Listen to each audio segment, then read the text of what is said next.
allow me to welcome to the stage the producers of the film, Dede, Gardner, and Jeremy Kleiner, and then the star of the film, Stephan James.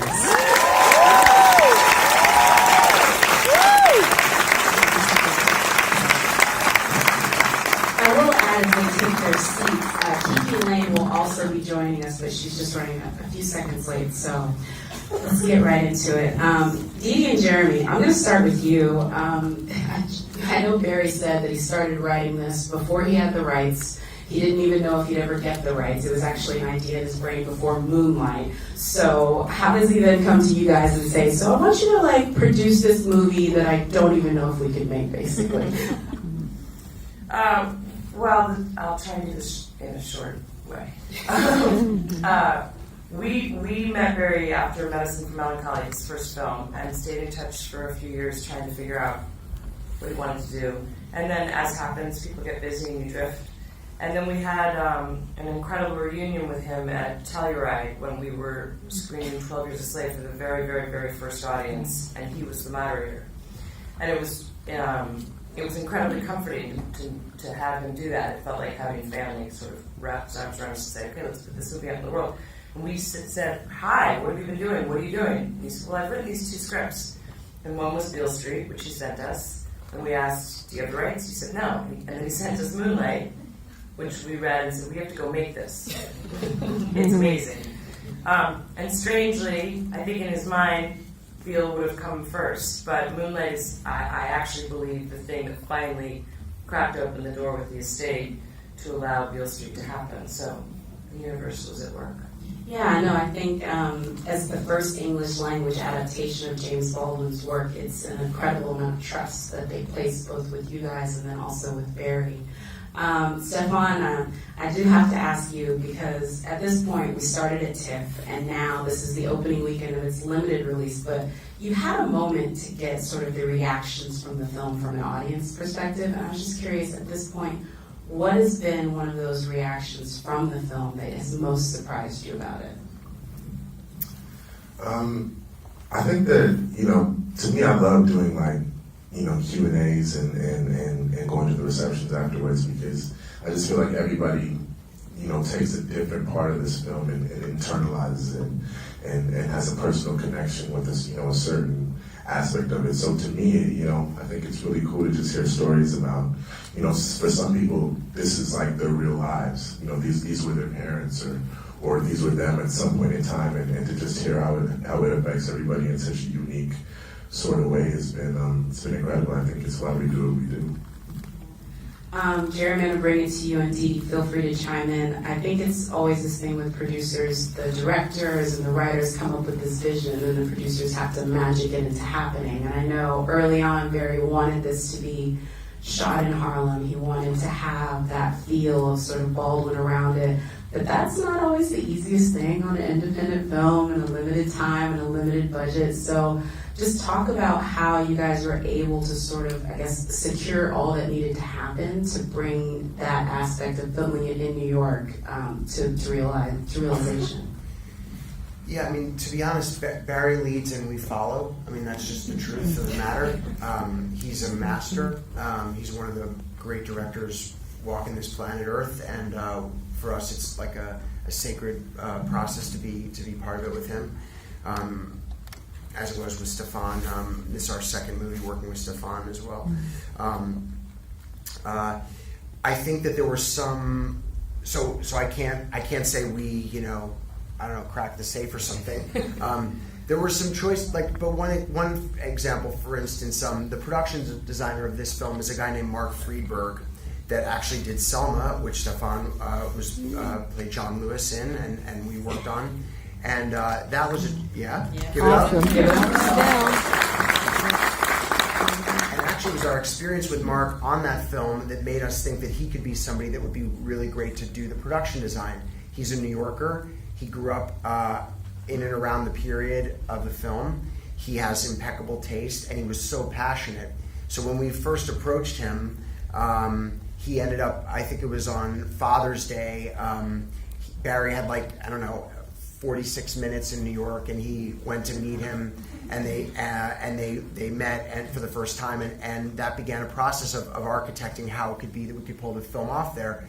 The period exteriors of this film they're not that many that are readily available. Somebody at one point suggested going to Philadelphia to shoot period Harlem. Mark and Barry wanted to do it in New York, and this Mark is that kind of production designer that it wasn't like we'll find one of those streets. He's like, it's on that street. And then there's a story that we often tell about the 138th and Edgecombe, the brownstone that was the Rivers apartment where the two families have that incredibly memorable scene. That was a case of a brownstone that was about to be flipped. We got in there at the right time, and Mark, under Barry's direction, built this kind of very safe space, a place where there's, as Dede likes to say, a home in which there's no shame, a home filled with love, that was also not unrealistic to the period. And those are just a couple of anecdotes where maybe one relationship we had led to 6 other positive things. But Barry leads and we follow. That's excellently said. And then, Stephan, I want to bring it back to you. I think with this kind of film, you've been on other movie sets, and especially Selma is one of those ones where when you're making a movie, I know it's just you're trying to get through the day, you're trying to make sure you get the shots, you're trying to just make sure you bring authenticity to these characters. But was there a moment filming on set where you kind of had to take a step back and say, okay, wow, this is different. This is a moment. I've got to mark this memory down because this is James Baldwin. This is Barry Jenkins, and we're kind of creating something special. I think that day happened day one. I think even before stepping foot on this set, you just kind of get the feeling like this is the first time James Baldwin's being adapted in the English language ever. What an iconic just figure. He's Shakespearean in a way. He's our version of Shakespeare, and to be able to adapt him with obviously Barry Jenkins, that type of a marriage to me is just that had me so excited to dive into something like this. So I think every day we realized just how special the material was, and then we all sort of respected, we held the work with high regard, knowing sort of what was at stake. No, I appreciate that. I wish your partner in crime was here because I really want to ask her about this one scene because I know from previous conversations she has a great one, so now it's up to you. I'm sorry, you got to do it.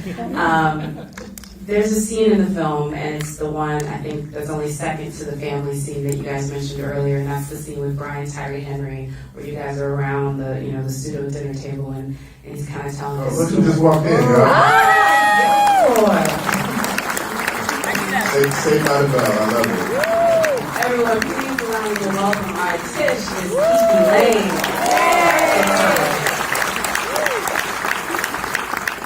Literally 2 seconds ago, I was like, oh man, I wish your partner in crime was here, and in you walk. Okay, so as I was just saying, I think the scene that I really resonate with, and the one that I think is only second to the two families coming together, is the scene with you guys and Brian Tyree Henry around the pseudo bathtub dinner table. And it's a scene where when you look at it, it just seems so natural, so seamless. But I know that that's something that's technically difficult, both from the actor's standpoint and what Barry had to do with the camera, and the three of you, what y'all had to do. And that's a very long take in a lot of it. So you guys just walk me through how that ballet of sort of camera work and your acting came together. Well, I'll just speak on it quickly. Brian Tyree came in for one day. That was his only day on set. And he's a beast. He's a beast. But yeah, there was just something about, Brian. I think that he's the biggest Baldwin fan in the world, and so he came to the project just as ready as any one of us. And to be able to just share a moment like that with him on screen, I think it's just a powerful moment between two brothers, black men. That you don't really get to see too often. Displaying a level of vulnerability, of openness, of these two young men who have been criminalized, you know, in a world where there's so many, you know, chips stacked against them, and they're able to lean on each other, to confide in each other. And you know, to me, that this moment's so important for the film, because we're showing young men, you know, what it looks like to love our brothers, and to lean on our brothers. And it's just such a positive thing, I believe, for the psyche of young men in general, to know that we can look like this, and we can act like this and feel like this with each other. Just technically speaking on the scene, there was just so much happening energetically. And, you know, originally Barry had started shooting the scene, you know, as typically one would shoot it, sort of just two cameras, you know, one's at me, one's at Brian. And I think he realized that energetically there was so much happening that he didn't want to have to break the scene. So after doing this scene for like 2.5 hours, Barry was finally like, oh, you know what, guys, I'm going to take away one of the cameras. So he kicks out one of the cameras, and now it's only one camera just bouncing back and forth to me and Brian Tyree Henry, just back and forth, transferring sort of the energies. And, you know, to me, that's pretty much what that scene was about. It was just like this unbroken bond of like giving and taking, giving and receiving. And yeah, so just a special thing. And I hadn't really even realized it until after I had seen it, you know, after I'd seen the film already completed, like, gee, that's only one camera going back and forth. But yeah, it's a big credit to Barry. KiKi, when you come and jump into the scene, it's beautiful because that's where Nick's score just sort of takes it over, and it just becomes this like emotional moment. And I'm always curious, what are you guys actually saying in that moment? Because sometimes I know for a fact, like the directors just let the camera roll in between and you don't know it. So what was that non-verbal dialogue, or what were you guys doing when the score sort of just takes over in that scene? So we're at the table. Yeah. We were just cracking jokes. Like, we really were just around the table. I feel like Brian was eating most of the food. They had real food. It was real food. I was like, but no, it was just a real family moment. I don't know. We really were just loving on each other and cracking jokes. Yeah, that's really what that moment was. KiKi, I'm going to bring it back to you because I think with this film, having Tish be sort of like the narrator and also sort of like everything comes through her, it's like a blessing and a curse. I know you said it's like great when you read the book because it's like, it's all from my perspective. But what if you can kind of tell me from your time with the character that you particularly, I guess every actor, when they think about the character, there's something that they really sort of resonate with. What about Tish as a character do you like leave with? What is the part of her that you really sort of admire? You know, I think the biggest thing I took from Tish is how strong she is because of how vulnerable she is. I think I had an idea of strength that just wasn't in alignment with that, and to me, you know, coming into it, vulnerability didn't represent strength, and so that was one of the things that I kind of had to, you know, I felt there was the biggest difference between Tish and myself. But once I found that, I realized how beautiful it is that, you know, even in these circumstances where I feel like, you know, growing up that way or, you know, going through these types of things, it can harden you, you know, and take away some of that, you know, kindness and that gentleness that you may have. And I thought that was such a beautiful thing that Tish never lost that. And that is where her strength and her power came from. And I realized that I hadn't seen an image of a strong Black woman that looked like that. And so once I actually received the film, I realized, you know, how important it was that, you know, this strong Black woman didn't fall into the same, you know, mold or categories that we've seen time and time again, you know, represented in TV and film. But yeah, the vulnerability was the biggest thing that I, you know, definitely took away from playing Tish. Very well said, especially the part about a Black woman that looks like that. Because the melanin in this film, if you guys just don't know, it just jumps off the screen. Dede and Jeremy, let's be honest, Plan B has become synonymous with excellence, and you guys have an incredible body of work. work that your entire team put together, to the point where you have, films going at it this award season against each other, like, fighting against your children.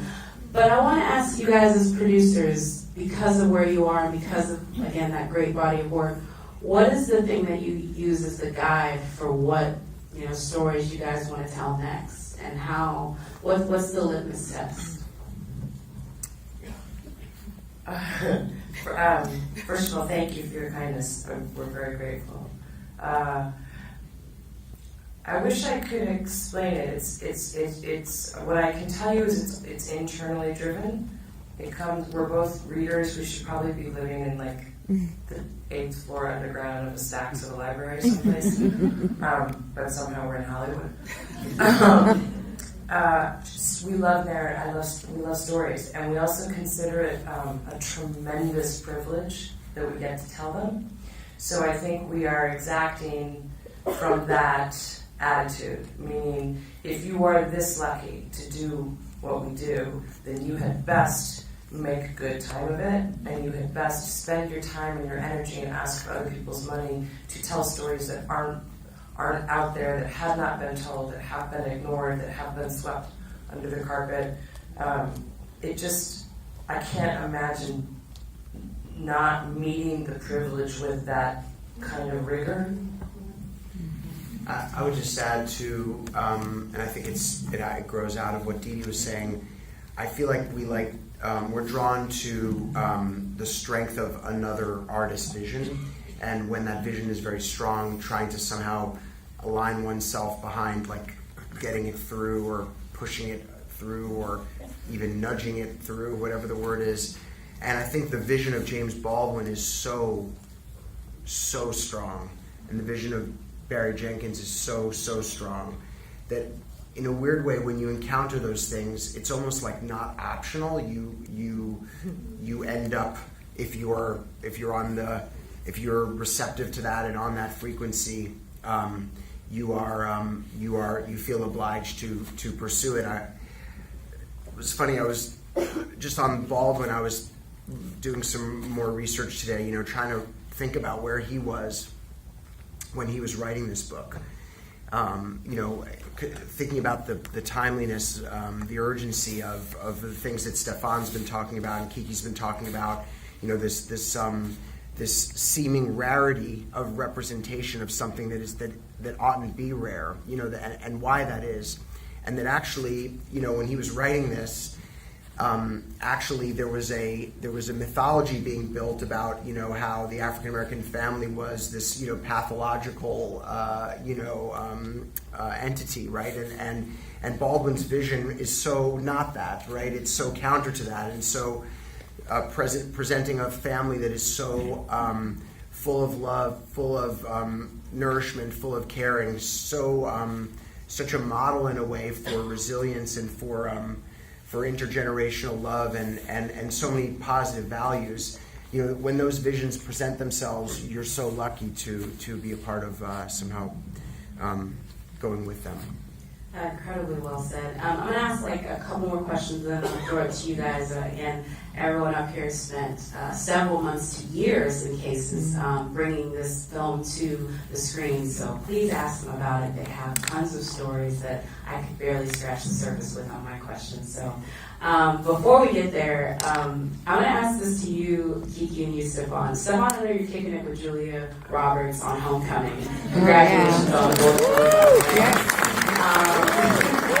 And just this cast alone, I'm sure you guys have fangirl moments with each other, but as you approach this season, and it looks like y'all gonna have a long season, is there anybody you are looking forward to maybe fangirl out that you might reach? Any of these films that are being talked about where you're like, all right, if I can get a minute alone with Timothée Chalamet, that's just me. Kidding. Who are you guys looking forward to interacting along this ride? I would love to meet Angela Bassett. Ooh, yeah. Yes. Geez, it's a little tough. Viola Davis, Widows is Yeah. I think that'd be really cool. I love Steve McQueen as well, so I think probably them too. I mean, they know him. Just kidding. All right, let me talk. Do we get to answer? Yeah, I thought y'all knew everybody, honestly. Is there anyone y'all haven't met yet? Plenty of people, but that was a joke. No one really cares what. Oh. I can't now. I want the answer now. The whole audience wants the answer now, Jeremy. Frank Ocean. Frank Ocean. Oh, that's a great answer. Dede, you got anybody? If she says Kendrick Lamar, I'm like, this is it. Well, that'd be fun. No, I'm just gonna see what happens. Oh, you don't want to jinx it. I'm gonna throw it out to the audience. Does anyone have a question? Stand up and all. Okay, great. Well, I wanted to talk to KiKi about her wardrobe because I thought the period clothing was just amazing. Can you talk about, what your favorite outfit might have been in the film? For those of you that didn't hear, she wanted to ask KiKi about the wardrobe and the setting and the period wardrobe of it. Our costume designer, Carolyn, is so great and just so attentive to detail. She paid attention to things like, okay, this isn't a family that has that much money. So you'll see like a lot of the costumes repeating itself. You'll see that, a lot of my wardrobe doesn't fit, Hollywood perfect because it's probably, hand-me-downs from my sister Ernestine. And so her attention to detail really helped me to, I didn't grow up in the early 1970s. So a lot of this world I'm like imagining for myself, but the costumes were such an important thing that was tangible that I could, really grab a hold of as I'm trying to build this imaginary world. And, the difference of what it's like, for me, KiKi, I primarily wear jeans versus someone who is primarily in skirts, so helping me to develop my character in that way too. But my favorite costume, I think it's the blue outfit, like the blue top with the white and blue skirt. Because that was also, the first part of that day was fun. Because I saw sick day we were running this office stuff. Anyway, but when we were running through the streets and screaming, it was amazing. But yeah, I think that and the yellow. Yeah. A little cape, I'm like, ooh, I'm Beer. Let's talk about it. Okay, right here. Yeah, KiKi, you're a phenomenal actress. I loved it. I want to ask you, what did it feel like to play the daughter of Regina King? Okay, so for those of you that didn't hear, this lady in front wanted to know from KiKi what it was like to play Regina King's daughter. It was amazing. I still remember when I found out that she was cast as my mom. Jeremy actually told me at a pre-Emmy party, and you so casually did it. It's like, oh yeah, we know who you casted your parents. Well, okay, cool. Like, who is it? It's Coleman Domingo, he's gonna be your dad, and Regina King, that's gonna be your mom. And then he just walked off. And I was like, oh, what do I do? And I'm just standing there looking lost, and then my manager handed me a glass of champagne. It's a real manager. But no, working with Regina was, I feel like it was so necessary for me to work with her, at the beginning of my career because I took so much away from working with her, but the most important thing I took away is that no matter how much success I find, no matter how big my name gets, that I can still be a genuine, down-to-earth person and remain true to myself. And I think that was something that I needed to see at the beginning of my career because, we've seen it. People really get lost in Hollywood. This industry can really, take over and change, who you are. And so that was the most important thing that I took away from working with Regina. Thank you. I have time for one more, and I'm actually going to go to the back right over there. Right in the blue. Yes, you, sir. Okay. I just want to say thank you for the film. It's beautiful. But my question is, what was the hardest scene? Not the hardest scene. What scene do you miss in the sense that it's an adaptation? So what scene was not included that you wish was in the film? Okay. Although your voice was great, I'm still going to repeat it. He wanted to know, since this is an adaptation, which scene from the book would you have liked to have seen on the screen? Well, yeah, obviously, it takes like 20 hours to read the book and 2 hours to watch the film. So you can't fit everything from the novel into the screenplay.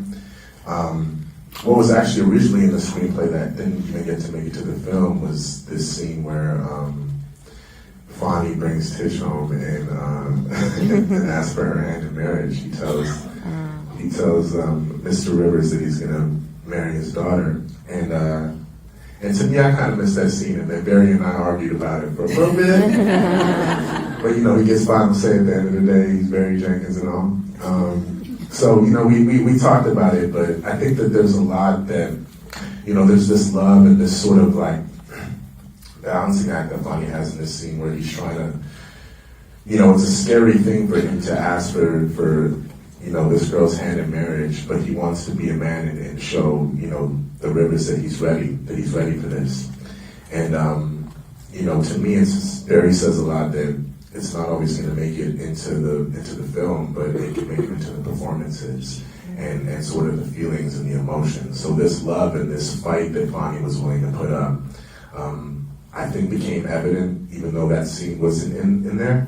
But that's probably a scene that I wish was in the film. What about you? Yeah, I agree. I agree with that one. I was like, that was a good scene. That was real good. You did good. I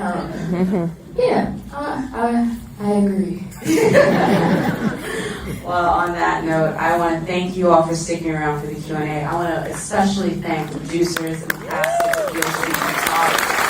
Please tell a friend, share it to the world, make sure your friends be passionate. Thank you very much.